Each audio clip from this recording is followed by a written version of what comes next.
Il dit, nous, en Jésus-Christ, dans Éphésiens, nous avons été créés en Jésus-Christ pour de bonnes œuvres que Dieu a préparées d'avance.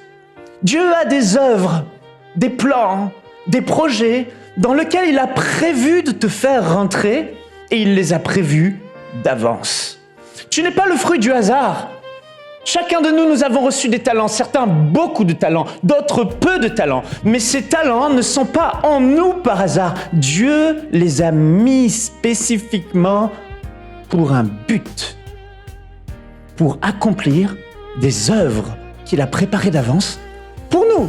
Alors, il y a ce désir ardent, Seigneur, en 2026, le temps passe, le temps file, je veux savoir, je veux rentrer au cœur de ma destinée. Mais avant de rentrer dans le cœur de mon message, j'aimerais vous raconter une anecdote. Il y a un homme de Dieu qui s'appelle Curry Blake, un homme que Dieu utilise puissamment aujourd'hui. Et au début, avant même qu'il ne soit dans le ministère, au tout début, il voulait vraiment savoir quel était le plan de Dieu pour sa vie. Il avait 2 questions en lui qui le hantaient. 2 questions qu'il voulait absolument poser à un des généraux de la foi qu'il admirait beaucoup, Lester Sumrall. Un homme qui marche dans les dons spirituels, un vrai apôtre de la foi. Et le docteur Lester Sumrall organisait un séminaire et Curry Blake s'est faufilé à ce séminaire et il s'est dit, je vais poser mes 2 questions existentielles. La première, c'est comment savoir quel est le plan de Dieu pour ma vie? Et la deuxième question que je vais lui poser, c'est comment être sûr que ce que je fais, c'est le plan de Dieu pour ma vie? Alors il arrive dans ce séminaire et à un moment, il se lève, il lève sa main, il pose une question devant tous les pasteurs à Dr. Sumrall. Avant même qu'il lui pose la question et qu'il lève sa main, le Dr. Sumrall l'interrompt. Il n'a pas encore posé la question. Il dit, venez me voir dans mon bureau à tel endroit, au siège de mon ministère.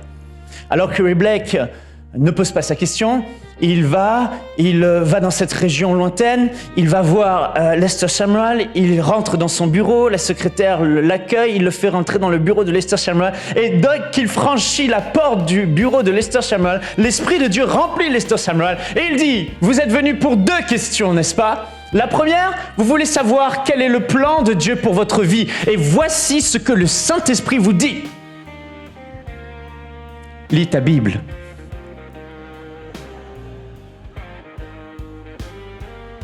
Je peux imaginer la tête de Curry Blake.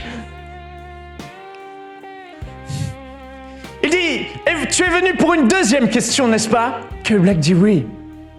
Il dit, tu veux savoir comment être sûr que ce que tu fais, c'est dans le plan de Dieu pour ta vie. L'Esprit de Dieu te dit, mets en pratique tout ce que tu as lu dans la Bible. Frères et sœurs, il y a des personnes au milieu de nous, vous culpabilisez. Vous êtes stressés par cette histoire de la volonté spécifique de Dieu pour votre vie. Mais j'aimerais vous dire que la volonté de Dieu pour votre vie commence avant la volonté spécifique de faire la volonté globale de Dieu pour ta vie, la volonté générale de Dieu pour ta vie qu'il a écrit dans sa parole. Alors déculpabilise parce que déjà, si tu aimes la parole de Dieu, tu la connais, tu la sondes, elle est en toi et tu t'efforces de la mettre en pratique et de lui être agréable. Tu es déjà en train d'accomplir la volonté et le plan de Dieu pour ta vie. Est-ce qu'on peut acclamer Dieu pour sa parole? C'est déjà énorme. C'est déjà un sujet de récompense. C'est déjà un sujet de joie. Et j'aimerais te dire aujourd'hui que avant de vouloir rechercher à faire la volonté spécifique de Dieu, tu dois premièrement rechercher à faire sa volonté générale, qui est écrite dans les Écritures. Chaque fois que nous ouvrons les Écritures, que nous lisons les Écritures, le Saint-Esprit nous révèle ce que Dieu veut, son cœur, sa volonté, et nous devons le mettre en pratique. Frères et sœurs, certaines personnes veulent faire la volonté spécifique de Dieu. Elles veulent faire de grandes choses pour Dieu. Mais lorsqu'ils lisent dans la Bible et que la Bible dit d'aimer Jésus-Christ de tout leur cœur, que aimer Jésus-Christ, c'est lui obéir. Quand la Bible dit de le faire et d'avoir une communion avec Dieu, ils n'ont pas vraiment de communion avec Dieu. La Bible dit de prier, ils ne prient pas. La Bible dit de pratiquer les œuvres de justice, ils ne pratiquent pas les œuvres de justice. La Bible dit d'aimer, ils n'aiment pas. La Bible dit de pardonner ceux qui nous ont offensés, ils ne pardonnent pas. La Bible dit de marcher en nouveauté de vie et de marcher dans la sanctification de gloire en gloire, de progrès en progrès, et ils ne le font pas. La Bible dit de faire attention à ce qui sort de notre bouche, de bénir avec notre bouche, de ne pas maudire, et ils ne le font pas. La Bible dit de ne pas de se plaindre, mais d'avoir une vie d'action de grâce et de louange, et ils ne le font pas. Mon frère, ma sœur, j'aimerais te dire une chose. Dieu est un Dieu de principe. Si tu n'es pas fidèle dans les petites choses, il ne te confiera pas de plus grandes.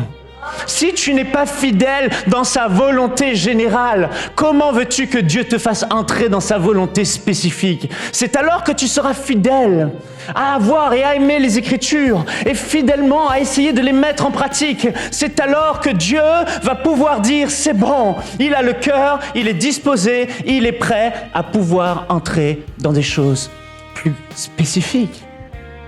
Certains veulent avoir un ministère d'évangéliste international. Tu dis, je me vois prêcher aux nations, je me vois devant les foules, je me vois faire ceci. Mais si tu veux entrer dans ce ministère d'évangéliste, il faut que tu commences à témoigner aux autres autour de toi. Mais si tu ne témoignes pas aux autres autour de toi, comment Dieu te fera rentrer dans un ministère d'évangéliste international? Certains veulent être pasteurs. Oh, moi, mon rêve, je sens que la volonté de Dieu pour ma vie, c'est de prendre soin des âmes.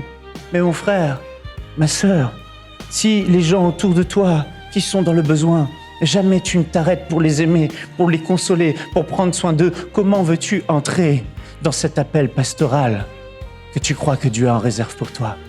Certains veulent faire du business pour Dieu. Ils disent, moi, mon appel, ma vocation, mon désir, c'est de faire de grandes choses dans le business pour soutenir le royaume de Dieu. Mais quand Dieu te regarde, tu ne donnes même pas ta dîme. Alors si tu n'es pas fidèle dans les petites choses de ton église, comment, lorsque tu auras plus, tu seras fidèle? Dieu est un Dieu de principe.